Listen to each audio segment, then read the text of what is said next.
Eddie Muller here, welcoming you once again to Noir Alley. If you're tuning in to get your weekly ration of big city crimes and good-looking but dirty lying dames, you might want to switch over to some cable news network. Our story today is set in the orange groves of Southern California, and the only dame involved is the future First Lady of the United States, Nancy Reagan, and she is as far from noir as you can get. Just say no? Trust me, that is not the password to get into the Noir Alley Speakeasy. Our film today, from 1952, is Talk About a Stranger. It's part of a subset of the genre I call kid noir, which frankly is a subset so small it barely exists.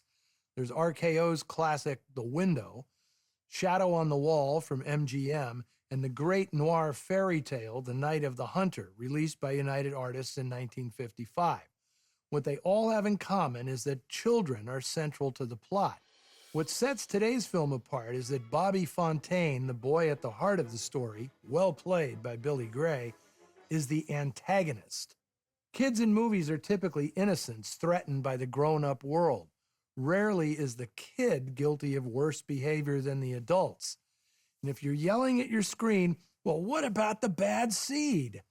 Let's just say there's a definite line between noir and horror, and Patty McCormick stomped her nasty little feet all over it.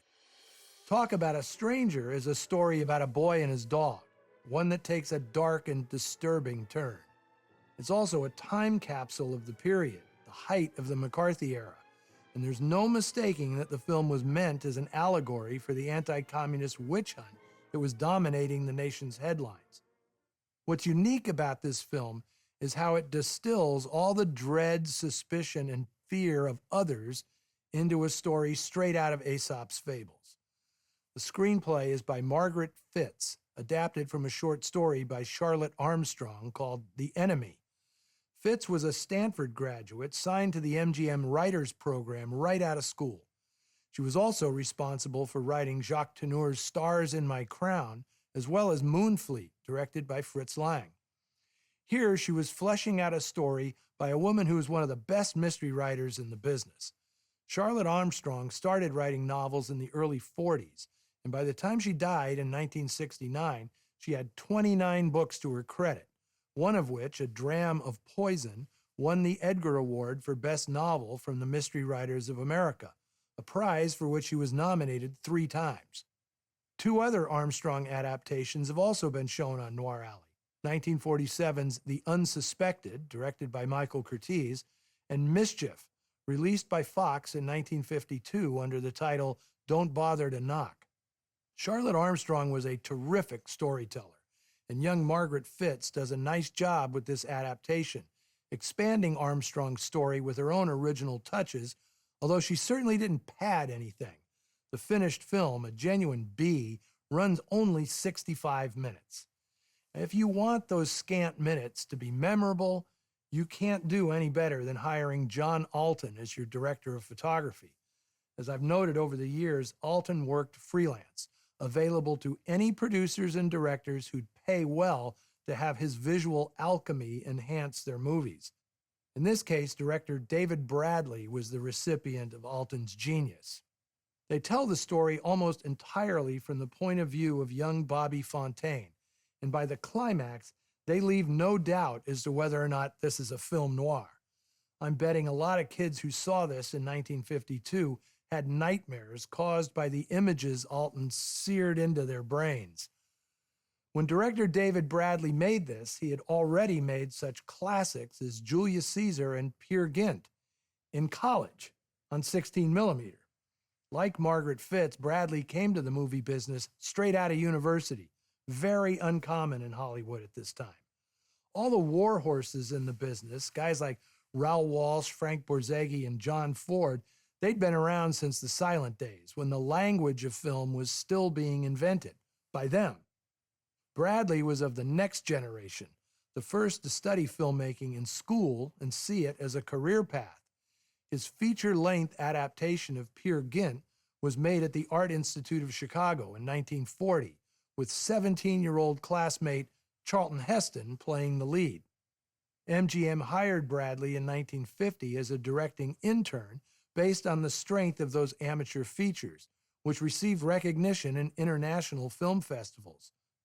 Bradley acquits himself quite well in his first Hollywood assignment, but then, starting out with John Alton as your DP is kind of like singing a duet with Ella Fitzgerald at open mic night. Even if you can barely carry the tune, you're still going to win. There's also a real-life connection to the witch hunt in this film.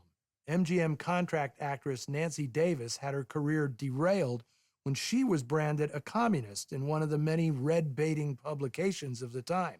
Let that be a lesson to how out of control blacklisting can get. To fight the charges, she sought dispensation from the president of the Screen Actors Guild, Ronald Reagan. In fact, that is how they met. I'll let you contemplate the irony of that little historical tidbit while we settle in for a story about a boy and his dog, Noir Alley style. Here is Talk About a Stranger.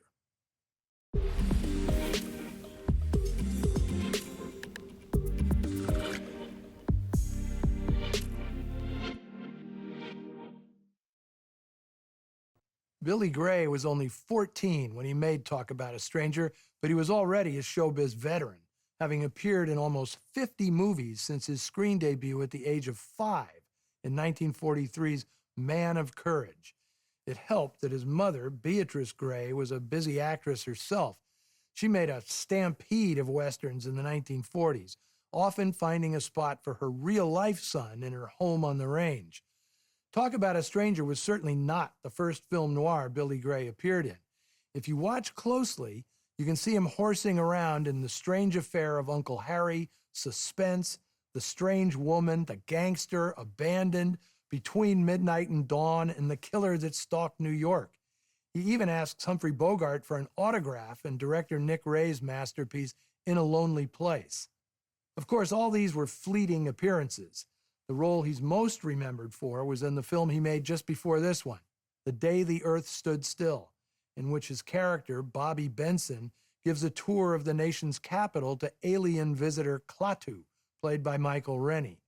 Older viewers probably remember Billy Gray from his role as Bud Anderson, son of Robert Young and Jane Wyatt, on the popular 50s sitcom Father Knows Best. If you've been watching Noir Alley regularly, then you know that several members of that all-American Anderson family, Mom, Pop, and Little Bud, all had a short, dark double life in film noir. Billy Gray's father in today's film, George Murphy, also had a double life, maybe even a triple life. After dropping out of Yale in the 1920s, Murphy led the knockaround life of so many people who ended up gravitating to Hollywood. He worked on auto assembly lines as a coal miner and sold real estate. But the thing he was best at was dancing, which ended up landing him roles in Hollywood musicals like Broadway Melody of 1938 and 1940, and the big 1942 hit For Me and My Gal with Judy Garland and Gene Kelly. Like his performing doppelganger, Dick Powell, Murphy started doing more dramatic roles in the late 40s in pictures like The Arnello Affair, Battleground, and the noir thriller Border Incident. But Murphy's most significant Hollywood role was as president of the Screen Actors Guild, a post he filled from 1944 to 46, tumultuous years in the industry, when talent and trade unions were pulled every which way by vying political factions. That was Murphy's first taste of politics, and apparently he liked it. In 1953, he retired from acting and became a prominent player in California's Republican Party. He served as entertainment liaison to the White House in the 1950s, arranging the inauguration celebrations of Dwight Eisenhower and John F. Kennedy in 1961, back when American politicians still had respect for their rivals. Murphy ran for office himself in 1964, winning a vacant Senate seat in California, where he served until 1971. His co-star in today's film, Nancy Davis, married Ronald Reagan the month before Talk About a Stranger was released. Reagan made no bones about the fact that George Murphy was the model for his political career.